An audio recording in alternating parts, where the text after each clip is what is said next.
Okay. Oh, you sharp-looking guys. I like the black and white blend. Thank you very that's much. nice. Okay. I'm Paula Wilkheim with Delaware Rock and Roll Society. Okay. We're gonna enjoy being in this fabulous place. This is the Dover location of Teat Records. Earl Teat Music. Okay. Everybody calls it Teat Records. I'm used to the vernacular, I guess. Anyway. It is so cool to be here. We're dressed these guys up in front of all the guitars, half the wall. If you haven't been here, you need to be. It's in Dover, right on 13. Come down and see them. Thanks, guys, so much for letting us do this here. So, we're going to present Mike Hines and the Look. Okay? Now, these are those high energy guys you've been hearing about. If you haven't been to dance to them, you need to be, you will be. Okay, one of these band's taglines is, bring your party to life. I know that always happens, I hear that all the time. So let's go ahead and do that. Mike Hines, the leader of this band for 30 years plus. I think this band has been stable as people for about 20, but 35 years is like 2 generations. So yes, that tells me the girls show up and say, my mom used to come and hear you guys dance. We get a lot of that. Yes, and that's great. That's great. Okay, so over here on the left is Greg. Greg's the bass man. Okay. Next to him is Dean Tate. He's our keyboard guy. In the middle is, of course, Mike Hines. Hey! Yes. Okay. Next to him is Dave Simmons, the drummer. And next to him is Dean Tate. We already did that. Next to him is John Benson. It's spelled Jon, don't get it wrong. And, yes, he is related to Georgie before you ask. Right. I already did. Okay. So, are all of you Delaware guys? Now we are, yeah. Okay. So, where did you Delaware guys go to school? The one who went to high school? I went to Cesar Rodney. Okay. Holy Cross. Okay. Seaford Blue Jays. Seaford, okay. And the others of you? I went to Queen Anne's County in Maryland, over near Centerville. Okay. I actually grew up in Michigan, so I went to school there. Wow. Wow. Yeah, so he's the authority on travel, right? Or things outside of town. Okay, got ya. Mike Hines, you guys are all fabulous, and I know that after 20 years solid, you're all fabulous. But Mike Hines stands on his own with an incredible history. Mike, I know that the band and you have done fairs and galas and governor's inaugural celebrations. You are part of the aristocracy of music in Delaware. There's no question about that. You are very welcome. But I know also you've been running all over the country. You've played all over the U.S. Well, this has always been my heart, Mike Hines and the Look, but when I left for a little while, moved to California to chase a dream and pursue the solo thing, I still would come back and the band would be kind enough to be available. So we were able to gig when I come back to visit. But I left for like 14 years. Wow. So I traveled with an orchestra out there. We traveled all over. I was one of the featured vocalists. And it seems to be names like Dionne Warwick. Oh, that was with Mike Hines and the Look. Uh-huh. Yeah, that was okay. Yeah. Okay. That was one of the many groups that we opened, one of the many acts that we opened for. And that was a privilege and an honor to be able to open up to somebody we admired and respected for so many years. Gotcha. How about, who else did you guys open for? I'll be sure. Ohio Players. Taylor Dane. Wow. And on the I'll Be Sure show, an unknown comedian named Chris Rock. Who's now legendary. Who's now a legend. Oh, darn. Sugar Hill Gang.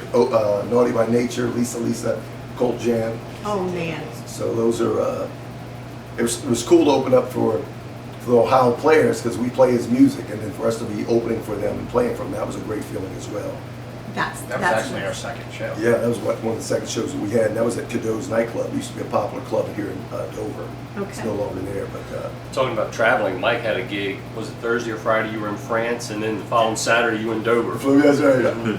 Oh my goodness. Because we already had a gig booked here. Right. And usually when they would call after I moved back, like my allegiance is to my band, so I didn't really have the desire to go out there. And they said, well, it's in France. I said, yeah, I can pull it off. I'll make it Yeah, work. because it was on their dime. So I Yeah. went and sang and rushed back and came. So that was a rough ride, but it was a great experience. That was in Nice, Nice. France. Nice. Well, I know you played with an orchestra, sang with an orchestra out in California. Was that? It was called Wayne Foster Entertainment, and they would do galas, and they would play Hawaii, they would play Vegas, Texas, a lot of things in Beverly Hills and San Diego. They were really tapped into the high-end market. We played at Playboy Mansion several times, played for the owner of Padres, San Diego Padres, the Lakers. So it wasn't my group. I was just one of many. They had a database of like 400 musicians, dancers, and singers, and I was just one of the featured people there.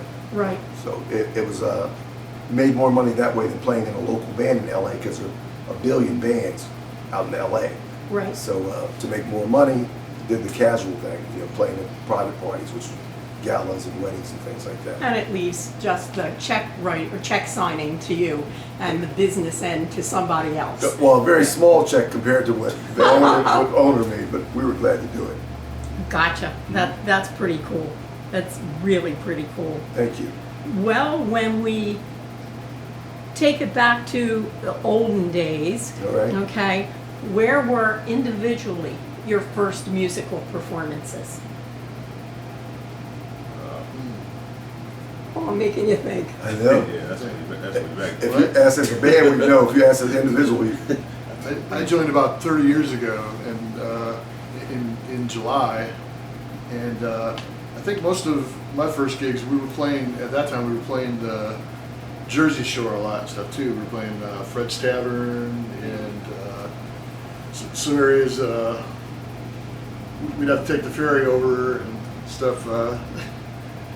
Yeah. Play those and stuff too. And I think we did a lot of gigs in that area and in the greater Philadelphia area and stuff at that time too. We were a little bit more full time with the band kind of thing and stuff too. Where now we play more weekends and stuff. At that point, we play 4 or 5 nights in a week and stuff. So. I know that you and your drummer, have been together 37 years. Yes. Yeah. we were 2 with the Snap Band, but 35 with Mike Hines and Look, and Dean was one of the original members with Mike Hines and Look. Oh, So we've been man. there 35 years. Oh, wow. And John was actually in the Snap Band before me and John, before Yeah. Dave and I. Before Mike Hines. But that was Coming the out Snap with the Band. yeah. Yeah. Yes. Very. That's amazing. Well, I think the longevity of a band is probably defined as one season, We 4 to 8 months. Mhm. Yeah, Yeah. you guys are just incredible. We're proud of that too, because there's so many bands that come and go, and we stay pretty consistent as far as popularity in our crowd. Yes. But at times a new band will come out and everybody like, oh, and then they're gone, and then we're still steady. And earlier we mentioned open for Al B. Shore and Chris Rock, Right. kind enough to be at Dean and Dale's father's. They had a theater, Theater, yeah, in the the Blue Hen Mall. Blue Hen Mall Theater. So it was Mike Hines and Look, Chris Rock, and Al B. Shore, and we played at the Blue Hen Mall Theater. So that was cool. That was fabulous. And his dad owned that, and the family ran that as well. You are, synonymous with music in Delaware.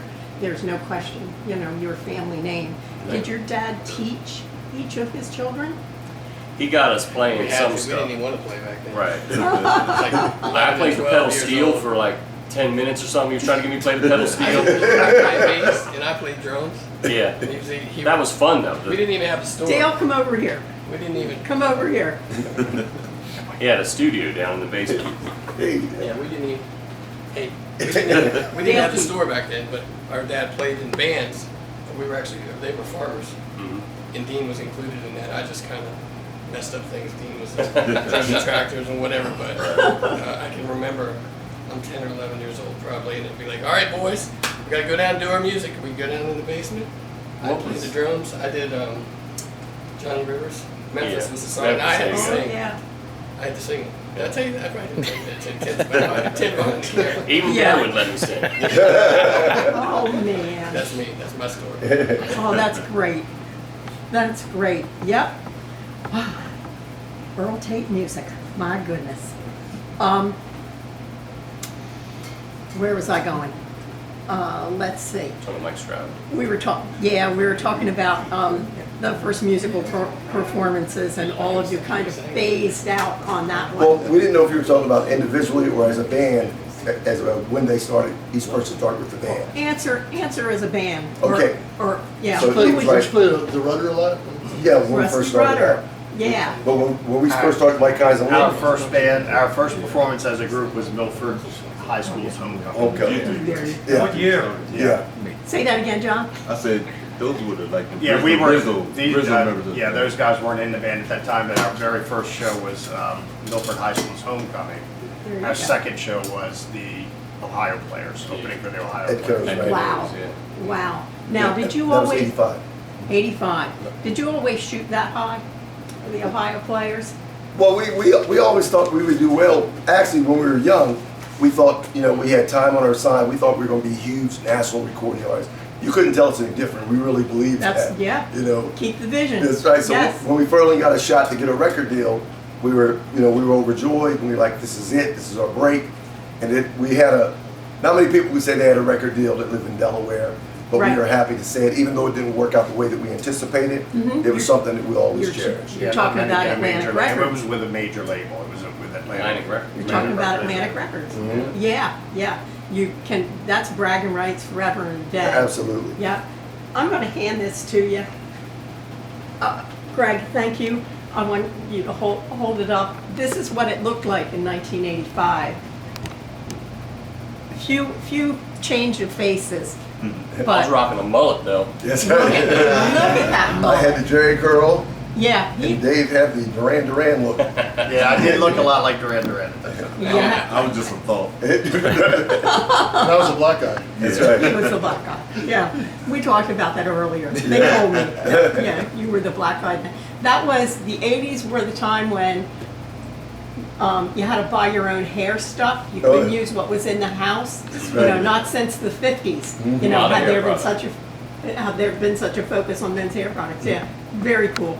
That cracked me up. I Well, love that. we were very focused on fashion when we first. Well, actually, we called the band the Look because we wanted to look. We had a certain You had the look. style that we wanted to portray. Yeah. With the band's image. So When that Morris Day. Morris Day in the time. So we were like He Mike like Hines Morris in the Day. Look. He was, he was a cool dude. Yeah. Yes. So Mike emulated him. Liked him a lot. Yeah. And when we used to go see bands, when we were starting the band, we'd say, "Oh, that band has a nice look." Or we said somebody on TV or MTV, that band has a nice look. So it stuck. And then we did a play on words with Morris Day and the Time, Mike Hines and the Look. Yeah. But originally it was just the Look. But it ended up being a band over in Baltimore, Baltimore called the Look. yeah. And we ended up playing some of the same places, so we just added Mike Hines and the Look. Cool. It's still a great name. Well, thank you. When I would say Mike Hines and the Look, people, a couple of the board members said, "Say that again." Mike Hines and the Look, and they went, "Oh, okay." Yeah, because they expected, the five diamonds or something, after it. So, who taught the rest of you who were not family members? Who taught the rest of you music? You said, If I was just learning how to play stuff.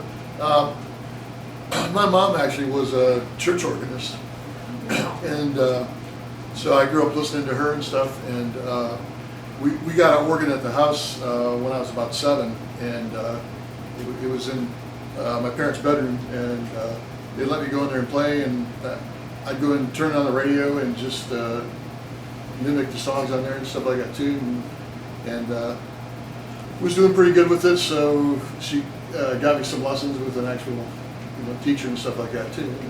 and the rest is Just kept history. going from there. Yeah, that's the same goes. John? Actually, I started playing probably when I was 3rd grade, 4th grade. 4th grade when I really was making some kind of music. But Right. 3rd grade, but my dad, he was a guitar player. He played the old-fashioned style. I can't quite explain how he played it. I used a lot of minor chords and major 7. He was use straight chords. He just used a lot of major chords, but somehow he played it. He had his own unique style. So I would watch him all the time. You know, I was a little kid at the time. I had my little broom right there, working it, I'd be tearing it up there, the straw flying everywhere. What a And great image. my uncle played. Actually, he had a band, and my grandfather played guitar too. So I gravitated to guitar, and then just kept practicing, kept playing. You know, getting little blisters on my fingers. I didn't understand it at first. I was like, I don't know if this is worth it or not, but you know, just stay with it. But you know, so probably around like third, fourth grade, Wow. when I started playing. Did they make you play the violin? No, first? no. Okay. I'm so glad. But he plays several instruments I was too. gonna say John and Greg both play everything very well. Yeah. They play all Everything. Yeah. Huh? That's right. Wow. Yeah, Wow. because John's been our bass player and our guitar Yeah, player. whichever we Okay, need. whichever you needed that Yeah. night. Gotcha, absolutely. Dean, you don't play anything else with all your music stuff? That's not true. Go ahead. I played trumpet in school. That's how I learned to read music. But this is the first band I've ever been in. And actually, I was originally the bass player Yeah. for like a week and a half, and then we couldn't find a bass player, so I switched to keyboards. Yep, just like that. Yeah. Oh, Well, you my. want a funny story? When Mike and I decided to leave the Snap Band, it was right about the same time that Dean and I started hanging out and becoming really good friends. And I told Mike, I said, well, I want my friend Dean in the band. And Mike was like, great, what's he play? And I'm like, I don't know. right. Yeah, But his dad owns a music store. Right. So he's got to play something. there you You know, go. so then I go to Dean and I'm like, hey man, what do you play? And he's like, trumpet. I'm like, oh, that's not gonna work. Right. I had a friend stop by the store one day and say, I heard you're playing the new Snap Band. I said, really? He said, yeah, I talked to Mike. Mike said you're playing the new Snap Band. I said, cool. What am I playing? What do I play? It was funny. And he was a good sport about it because he started playing bass. He was learning songs on bass, and then all of a sudden we made the switch. So then he went to keyboard, so then he's a keyboard player. But for the most part, we all get along well, and we have a good history together. I know some bands fight and they break up, and we have little arguments like anybody else. But compared to a lot of bands we know, we're very civil, and I'm sure these guys could probably attest to some of the stories that different bands go through. Yeah, there's some giggling back Yeah. there. In, Yeah. in, That's in- just, yeah. yeah, in Yeah, the we had to pull rafters. Dale off Tim earlier. So. That's right. Right before you got here. Okay, I'm not surprised. So, Dave. yeah, I when I was about 11 or 12, I taught myself to play drums. My grandmother got me a snare drum, and I went and had one lesson from Honey Voshel down at B&B Music. yes, Honey's in the Hall of Fame. Honey's a great guy, but you know he's like, all right, go left, left, left, right, right, right, and I was like, this sucks. This is Yeah. boring. Yeah. So then I was mowing lawns in the summer, and I mowed this guy's lawn, and he had a drum set, like this gold sparkle drum set. I don't even know what kind it was. It was like an off-brand, and it was just stacked in the corner. And I was like, "You want to sell that?" And he goes, "I tell you what, mow my lawn for the next month, and you have it." So I mowed his lawn 4 times, and he gave me the drum set. Sweet. Took it home, set it up, and played in the basement, and yeah, all hell broke loose. And he would never tell you that there's billions of drummers that can play a drum. Right. And they're in the pocket and they do their thing. But I'm into putting on a show and entertaining. Yes. And you can see a show just by watching Dave flip sticks, rapping, sing. And so I really like that about his style. He would never tell, he'd tell everybody else in the room, but he would never tell you that. And not only does he sing while he plays the drums, but he raps, Rap which is plays even the drums. harder. It's hard enough to sing and play the drums, but to rap with the drums is I was amazing. going to ask While you, because I flipping. thought I heard you While say flipping that. sticks, spinning Right. sticks, this, that, and the other. Dave, give me $20. Can I? I'm Come on. gonna talk about my man Dean for a second, just 1 second, because Dean's quiet. Dean's like he's very he does a lot for the band, helps Mike out a lot, get things. But as far as like keyboard players, now I play with a lot of good keyboard players. Good keyboard players, good keyboard player too. But Dean just does his thing. I didn't hear that. Dean just does his thing. Dean is not really like fancy what he does, Right? but I appreciate Dean more than most keyboards that I've ever played with, because Dean gets the sounds right. Dean, I mean, he plays it and he does his thing. And before we used to help each other doing reports and stuff. don't have to show him anything. I mean, sometimes I might have to watch what he's doing sometimes. So so I like giving him props because He's very precise. yeah, he does a lot, but he does. Yeah, He's a precision keyboard player. Right. And he's probably the most humble in the band. Yeah. Doesn't really say much, you know. That's a lot of money. Yeah, that's right. Yeah, I know. You know, We just got paid for it. This is an expensive dinner tonight. great team Right. player, whatever's necessary, Yeah. you know. So I want to give that shout out. I tell him that all the time. Without those couple of solid players, nobody can go the star route. Absolutely. You know, you have to have it. It's like, you know, you're going to clean the house, you've got to clean the floor first. Absolutely. It's the foundation, you know, it's the foundation of the band. Well, Absolutely. we're very lucky. We're solid at every position. Right. musically. Yes. And then you throw Mike being such a good showman Oh. on top of it. Yes. You know, it makes every show like very easy to get through. Yeah. We don't have to worry or struggle like what are we going to do next. Right. Mike's got the audience in the palm of his hand. Yeah. You know, so it's always very. It makes the night easy. Yeah. And that, and that came from my parents when I was like 4 or 5 years old.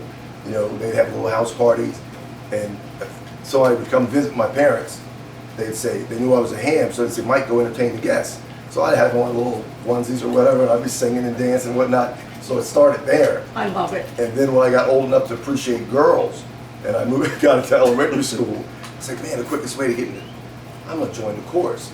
But I didn't realize I was gonna get bullied at first, because I was the only guy in chorus, but I Yeah. didn't care because there were girls. That's right. So that was my logic as a kid. You know, my dad was like, Mike, there's gonna be a lot of girls. So for people who didn't know I played sports at a young age, they would try to bully me, this, that, and the other. I said, wait till we have this assembly. You know, wait till we have this PTA meeting. And from there, just kept on singing. You were and the star. I need to be whooped because I don't know keys or any. I have to call one of these guys. But he can fake it. But that's all right. Because I should be able to play every instrument known to mankind. I Right. took drums quick, took piano quick, took guitar quick, because I wanted to be out there doing my thing. Right. Now that I'm older, I realize, Mike, you really dropped the ball. I can be in LA and a band asks me to set in. I'm like, hold on a second. I have to call one of these guys and say, hey man, what key do I do such and such? Yes. In the middle of the night. Right. Then wake them In the up. middle of Yeah, with the 3-hour Oh, yeah. time difference. Right, you're right. 3 hour time difference. Yeah. So that part I'm ashamed of, but what I do, I'm proud of what I can do. You know. This was the first band that I ever played in, and I never experienced it, but because of Mike's draw, like right from the beginning, it wasn't like 10 or 15 people out in the audience. The first gig, it's packed with people. There's a line going out into the parking lot, all because of Mike's draw, because of who Mike is. Well, Wow. Thank you, Dean. Wow. That's amazing. But all of us are just as important, you know. Oh, I get Very, very you. important. I get you. And it was hard to leave to pursue a solo career because but time started going by. When I was in my 20s and somebody says, she's trying to get a solo gig. I'm like, nah, my band, we're going to blow up. And we are getting a little older. I was like, it didn't really work out the way that I anticipated. We were popular regionally, and we Right. got to a point where we were playing 200 gigs a year, Philly, Jersey, New York, which was great. But to try to take it to another level, even though I moved, I didn't leave the band, you know. So I moved to kept LA, playing. so we kept playing. Yeah, but we never stopped. And I'd still come back like 6 times a year and we'd play. So Well, we ended, New Year's Eve was the last gig supposedly. Mhm. And then we had, you didn't In leave until February, March. yeah. And then we had the How Can We Miss You If You Never Left tour. right.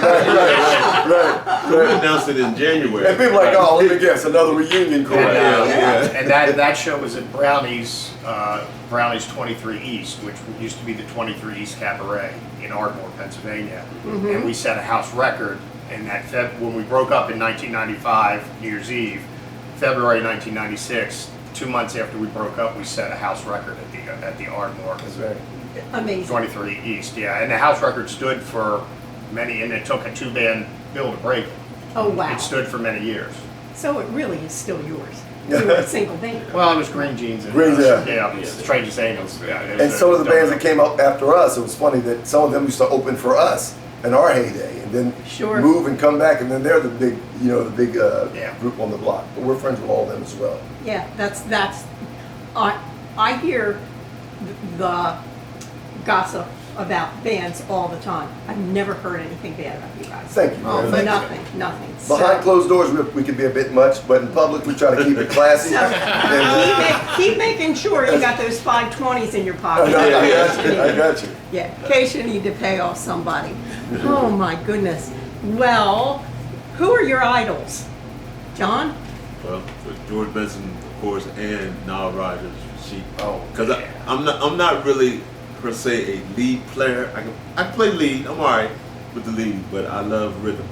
Okay. I love rhythm. I love filling it up, and so Nile Rodgers probably one of my favorites. But he plays lead well also. Yeah, He well, plays like I everything. said, I mean I know that a lot of people can just knock it out of the park. Plucks but- your heartstrings, But my thing, yeah. my thing is the rhythm. That's what I listen to when I listen to guitars. I listen to the music. He's very percussive too. His he rhythm plays. is almost like a Yeah, percussion it's instrument. amazing. Wow. So I like Yeah. that. Wow. Yeah, so George Benson and Nile Rodgers. Okay. Dave? I'm a huge Beatles, Monkees, Jimi Hendrix, that era. But then I switched into rap. I love Public Enemy, some of the rap groups. Duran Duran. I have so many influences, so many likes. It's hard to say. Probably the Beatles and the Monkees. Okay. Cool. I was always into entertainers, so I like James Brown back in the day. And then Michael Jackson and Prince were my favorites of all time. Oh, But yeah. believe it or not, because that whole girl thing I told you about, when I was like 4 or 5, I loved me some Tom Jones. Not necessarily because he sang well. I'd watch I TV. like the entertainer. As a kid, I'd watch, not even entertainer, women were throwing bras Oh, on yeah, stage. And I was like, I want to do I want to that. be there. You know what I I mean? want to be there. Matter of fact, I cried because I couldn't find any pointy shoes like Tom Jones at like 5. My family like, you got problems, young man. Oh my goodness. No. We know what's going on. We knew what was going That's on. right. Yep. I've always liked Rush, but I knew that to get in front of girls, you can't play Rush. Girls don't care about Rush, so that's why when this came along, it was perfect because I was always very shy, and that got me in front of a bunch of girls. That was great. Okay. Are you married? Yes, very happily married. Okay. Did you meet her through the band? Yes. Nice. Nice. You want some irony with that? Sure. He said the first gig that we ever had was at Milford High School, Right. and his wife graduated from Milford High School. Right. I'll She be was darned. a sophomore or She- junior. at the Yeah. time. Yeah, at the time. Oh man. Delaware's a small town, Yes, isn't it it? is. Not the state, but the town. Who were your heroes? I've got a little bit of a jazz background and stuff too. I did jazz studies in college and stuff like that. So there's a lot of jazz guys, probably most of them that you probably haven't heard of and stuff like that too. Chick Corea and some different guys like that and stuff too. But getting into like pop music and stuff like that too, I kind of appreciate the guys that cross over and stuff. John mentioned George Benson. I think he did a lot to bring jazz to the forefront because he took a jazzy style and stuff too, and then puts brought that to the pop world and stuff too. One of the first guys to really have a lot of actual pop hits as a jazz player, which is kind of hard to do. So I appreciated guys like that a lot. Neat. Are you married? Divorce. Okay. Okay, but you did the route. Okay. Yeah. How about you guys? I am. Yep. Okay. We're not married together now. Yeah, We had a fling, but we're not. Yeah, it was a I long time ago. forgot I needed to clarify. No, I'm not married, but I've been with the same girl over 20 years, Julie. And I met her at we played her prom. Cool. She's a lot younger than us. Which to be with Dave for that long, she's got to be amazing. There you go. Right. Good She point. is a godsend. Yes. So, I know that all of your partners had to be folks who loved music and who were willing to let you follow your dream. Understanding, yeah. Yeah, right? When we were younger, we were quick to tell any girl that we were dating that if you can't handle this, you're in the wrong relationship. Right. And sometimes a girl would want to change you. She'd meet you in a band Right. and then want to change you. Why do you have to practice? Why do you have to do Right. this? Hear that a lot. So I stayed single for the longest time because understanding was so key to me. Now I'm older and I have a girlfriend now, but back in the day, it was just too hard to do. They would always say that, yeah, I understand. 'cause that's Sure, how I met can you." do it. But that Yeah. would change after a while. Oh my goodness. Got it. And so does this mean that you guys, music was your main income and your main work through all of your life? John's nodding. No. I said but that wasn't my main income. Okay. Mine was art, because I'm an artist too, and more like a cartoonist caricatures. Like Yeah. Characters and stuff. So I was doing music and art probably at the same time, real young. So, Okay. but my Good main pay because I'm an art teacher, actually. Oh, heck. Yeah. Actually, Hello? I'll be 35 years. Yep, as a I'm gonna teacher, be retiring art teacher. next school year. After next school year. So Oh, man, congratulations. I didn't ask. Congratulations. Yes, And, yes. and thank you for that. You know, the Yeah. art world suffers. Yeah. And what's happening is a whole facet of the children coming up today either have great exposure or none. Yeah. Not a little bit, you know, not enough. Yeah. Right. You know, I can read basic music, you know, Yeah. so I have, so I can assess things based on Right. that. But these kids The don't fine have arts any is very artists. important. Yeah, fine arts. Yep, absolutely. Thank you for doing that. Now, I know if you're looking for rhythm and blues, if you're looking for hip hop, if you're looking for old school funk, little bit of Motown and disco, you know, you guys are there for it. Thank you. Absolutely. Thank you. Absolutely. What's your favorite kind of music? Does anybody Anything, have anything to get some dancing. We throw our ego and our personal likes out the window. We try to look at the crowd, gauge the crowd, and adjust to whoever's out there. If it's an older crowd, we're gonna play more Motown and disco. Right. If it's more of a R&B hip hop crowd, we'll change that. Got Because it. if you just have a certain type of music you play, you're gonna be limited where you can play, and you won't be able to go back to that venue if they say, They could didn't you play. tell that your clientele was this? We all have our own personal likes, but when it comes to performing, we want to eat, so we want to play whatever's necessary. Yes, sir. And we get lucky occasionally. So you might, Oh, go. somebody might come to you and hear DJ Khalid and Hall and Oates and Earth, Wind and Fire and Yes, Kool and the absolutely. Gang, whatever. Right, right. And if they're not moving with that, take their temperature. They're dead. Well, luckily, sometimes worlds collide where some artist that we really like gets popular. Right. Like there was a period of time where Mike really liked More Staying the Time. People were requesting that from us all the time. Like there was Duran Duran got popular. I was a big Duran Duran fan. I was singing a lot of that. So we ran into different times where you get to sing the stuff you really like because it is popular. You know. Yes. So those moments are kind of special. You know, you really enjoy those. Not that you don't enjoy the other moments, but you kind of relish those moments because they don't come along too often. Right. Mike's right. good at reading a crowd. Typically we'll come out with something Justin Timberlake or something that's upbeat and kind of gives you energy right away. Well, we did a private party last year or the Christmas season before where it was a weird audience and we go out and we've got the set list and of course he ignores the set list and he calls out Wonderful Tonight for the first song and I'm like, good, okay, cool. In my mind I'm like, oh, this is gonna suck. But it packed the floor because it was the right thing, the right song at the right time. You have to read the audience. Mike's really good at reading the crowd. Thanks. And you can't be married to your set list. They tease me all the time, like, why do you even give us a set list? But you can't stick to that. Right. If Right. the clientele that you Yeah. have is not for that crowd. Yeah, John had the best line ever when Mike called he called an alternate song on the very first one. John looked at me and said, that set list never had a chance. It was over before it Wasted trees. out the window. But we roll with it. Yeah, Mike, we and, will. 99.9% of the time Mike's right. And Right, it's- exactly. That's why Yeah. we're here. And it keeps us working. That's why we were able to play more private parties. And the inauguration that we played in 2016, it was like 1,100 people there. And it was just, because we're able to play everything, that was great. You can't just play one type of music. No. And sometimes people don't understand. I remember when we first were playing at Cadeau's. We used to play Louie Louie. It wasn't like I loved Louie Louie. It wasn't really our wheelhouse of what our band was about. But we were playing it, and we had some clientele that came to see us when we were a band that played R&B and hip hop.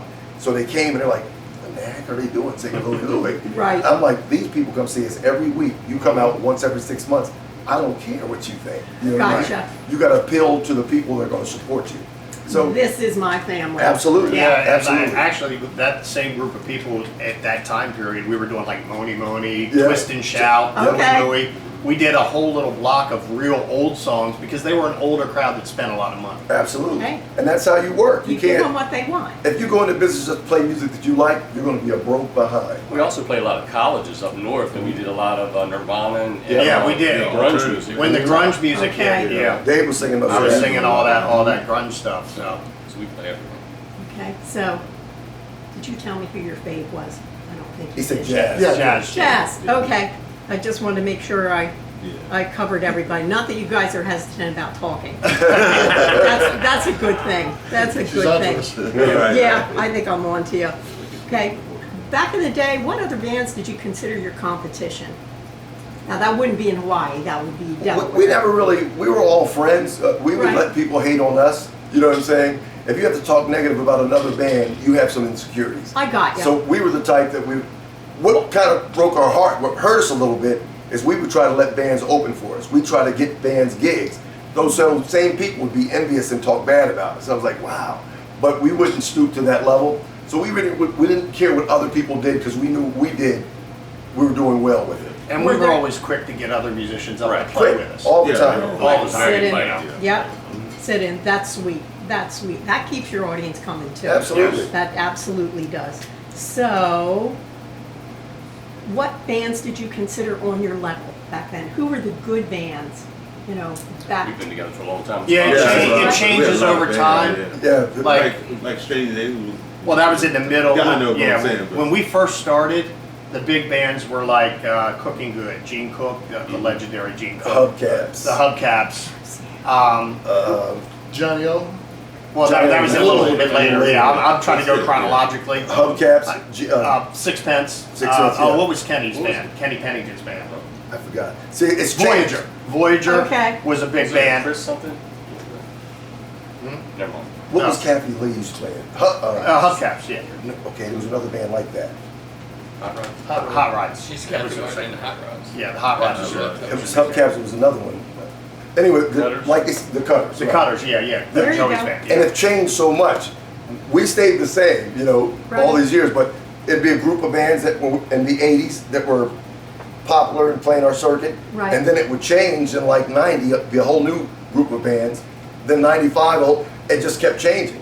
So every time I would come back to visit after I moved to LA, it'd be a new There were new king of the hits. block. And some of the other bands were gone. So it's really hard for us to answer that, you know. Got ya. And we never looked at it as a being competition. It's like we're all trying to earn a living, we're all trying to entertain people, and God bless everybody, you know. I'm with you.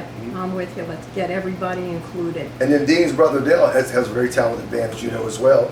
That's Tim would have been Yeah. last Yes. summer. Yep. There's Yes. a bunch of great musicians in that band, and Tim. And when they come, they set in with us, and when we go see them, we set in with them. It's There all you about go. one big party. The Yeah. There days you of go. being competitive and Oh, and- we're talking Glass Onion and Yeah. all those women Yeah. dancing their butts off who are going down to hop on the ferry. Uh, Oh my goodness, you know, and drooling over Tim's hair. There you know? go. There you go. There we go. Absolutely. Tim, it's not just you. I'm going to pick on whoever's doing the video. I got you. It's all good. I would pick on. Yeah, I'll get you later. Okay.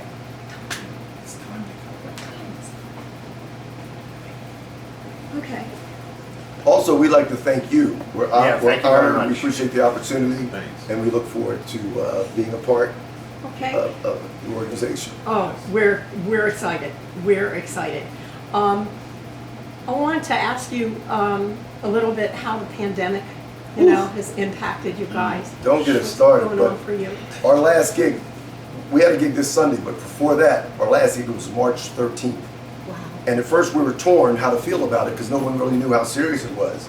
And as time went on, now that we're starting to play again, we're not even sure we want to play because we're finding out that people came back too quickly. It's like, be careful what you wish for. At first we're like, can't wait to play, can't wait to play. Next thing you know, band member gets COVID, another band member gets COVID of different bands, Yeah, friends of ours. friends of ours. So And it's, then they have relatives that had COVID. So even though we hadn't played since March 13th, it was a financial hit, but we learned to adjust just like everybody else. And we didn't complain because you have business owners that lose in business, So why would I cry knowing that everybody's in the same boat? But it's also funny now that we're allowed to play. We had a meeting the other night saying, do we really want to play? Right. We played Sunday night and we had masks. The wait staff had masks and no one else had masks. And that freaks that was weird to see. it was really strange. The world is so divided on it. They make it look like it's a bad thing to wear a mask. No, to me, wearing a mask is showing respect. Absolutely. You know what I mean? If you don't want to do it for yourself, do it for others. Absolutely. But it's become a political thing. Don't get us started with that either. Right. But it's just, which is shame. It's a shame it's all about your health. It's about life, you know. Yeah. And it's about the health of your family. That Oh, you're absolutely. around. You take it home to your Because mother. we have elderly, mothers Mothers, that are still alive. It would break our hearts if either one of us went home and gave it to our mother. Right. Right. You know? You know. And they were like, wow, Mrs. D or Mrs. Hines or Mrs. Simmons, you know, she got that COVID from Dave or from my. Have to live with it the rest of your life. And they're elderly, so they're at high risk, and we may survive it, but they They likely wouldn't. You can Absolutely. you can always create more wealth. You can always make more money, but you can't get another life.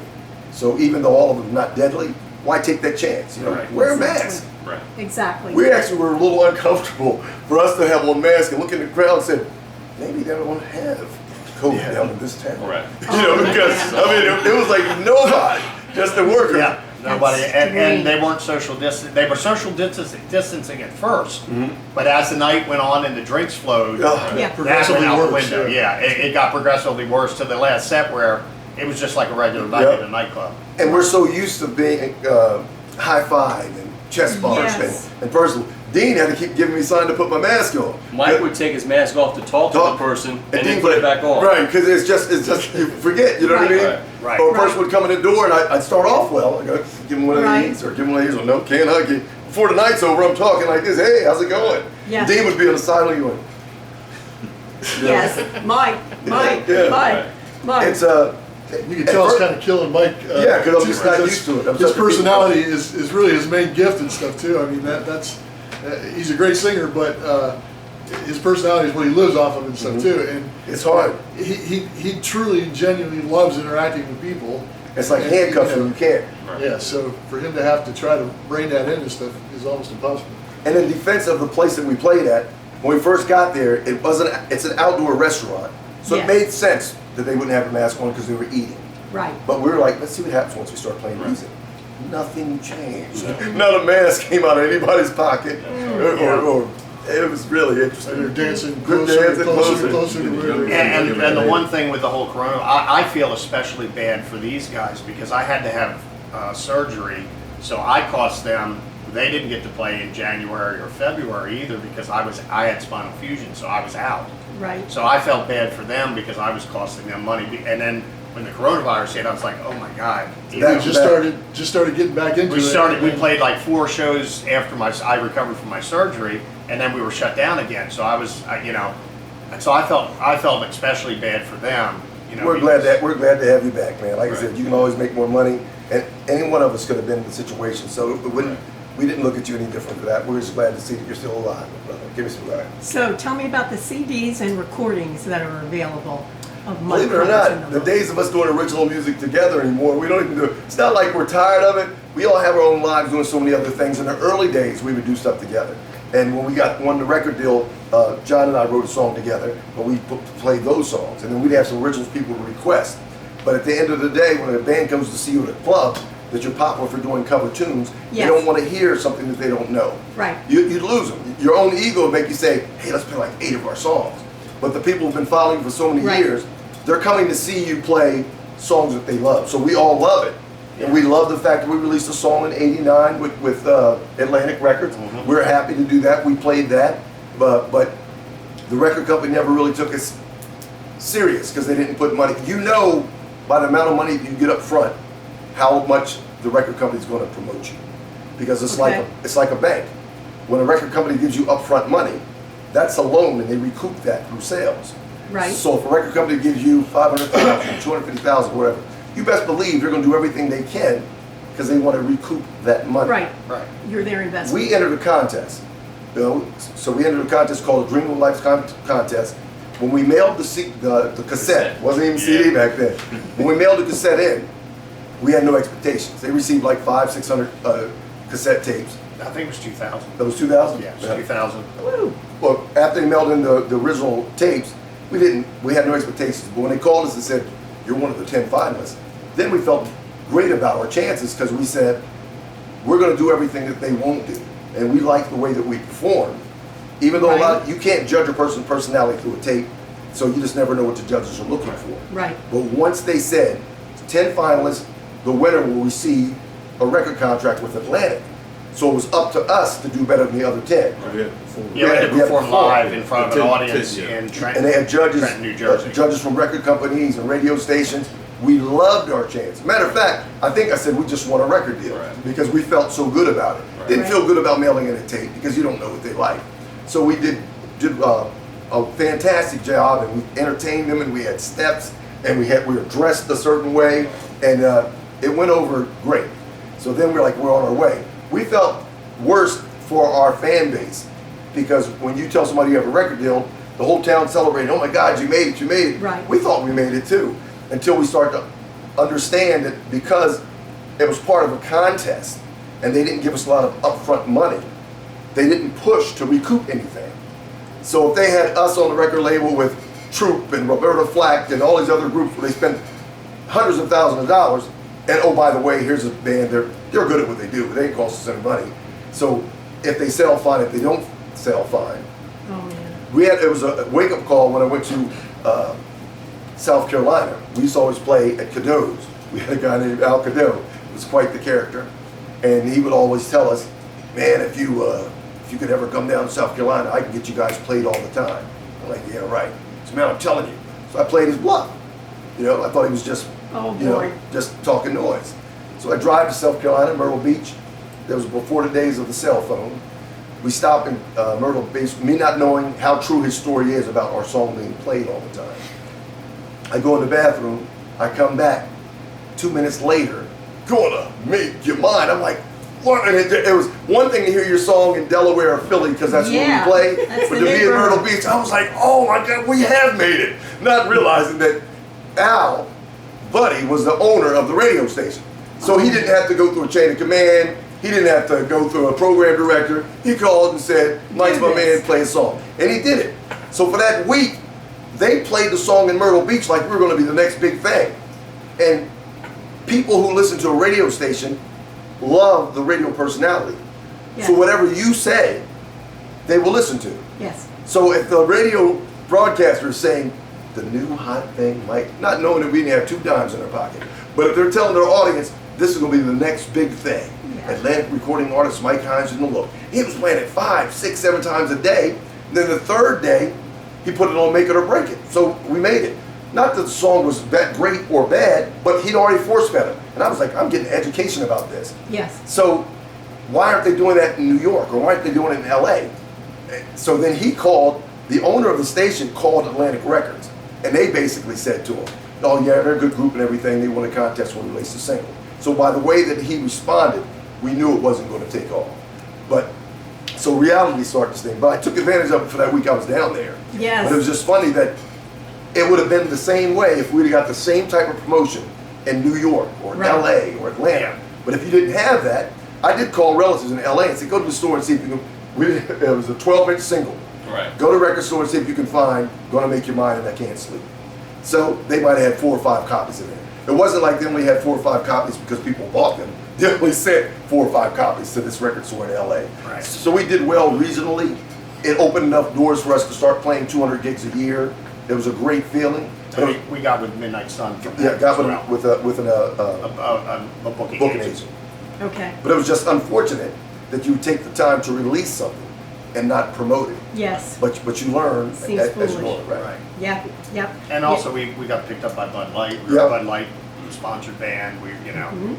a lot of doors open with that record contract. So I mean, even though it It was a ended, good experience. yeah, it was a good Yeah. experience overall. It was nothing to be bitter about because it was a great experience. And you can't take that away that we have a record that says Atlantic recording artist, Mike Hines. Right. And it popped up on eBay now, so we're eBay famous. There That's you right. go. There you go. I wrote it down as he went through what the flip side was as well. And the radio station that sponsored it talked the record company to letting us do a second song. So that made us feel good, even though they didn't promote that either. We were both released Just Gonna Make You Mine. The radio station said they got this ballad called I Can't Sleep. So they put that on there as well. So Okay. Okay. So it's not a two-sided. No, it's a two-sided. it's two-sided, It's but both two- songs are on both sides, I correct? think there's an extended remix or something. Yeah. And there's also a cassette single, if you Yeah. remember. with There that. you go. There you go. Oh my goodness. I still have a couple boxes of cassettes. It's crazy. Yeah. Just I've lost some crazy. tapes. Oh my goodness. I'm still waiting You for my guys band. are a band that can't be stopped, you Well, know, thank you. across the board. This is really clear. I love the blend of your personalities. I love how you back each other, support each other. You know, it's a sweet thing, and you know it's a rare thing. Thank you. It's a rare thing. So you've done well. We should start fighting at the end of it. I know, right? Right after she says that. Right. Pretend we thought the camera got turned off and then just start throwing fists. That's right. Gotcha. Okay, right now, the induction for the Delaware Rock and Roll Society, the Hall of Fame of the Delaware Rock and Roll Society, is scheduled for March 21st. Okay, we had to, you know, the pandemic's in charge right now, so, you know, we're making the The space. virus sets the time. Absolutely. Absolutely. And people don't get that. You know, doesn't matter what we think. The virus is not paying attention to that. That's right. It has its own agenda, its own timeline. Either you're going to abide and get better, or you're going to get worse. And we're starting to get worse again. Yep, Very yep, unfortunate. we're in the slump, absolutely. We have, from the first 2 years, 90 inductees, and we're just getting started. That's great. Anybody who's, you know, one of your local bands downstate, let them know they need to contact him. Okay. Because, and you guys have any suggestions, contact him. He has always intended to be the person in charge of the, well, below the canal, whatever. Okay. We still haven't done a whole lot more than tapped what we have up north. And those are all bands that I still knew about. Okay. You know, they were my era. Do you have sponsorship to help fund your organization, or did you get any sponsors for that? We have some. Okay. We have some, yes. That's an area that we're working on and we're looking for. Delaware wants this. We sold out our last induction in 2 weeks. Nice. 2 weeks. It was in October and the tickets went on sale in July and they were gone in 2 weeks. People want this. You guys have worked your tails off your whole life.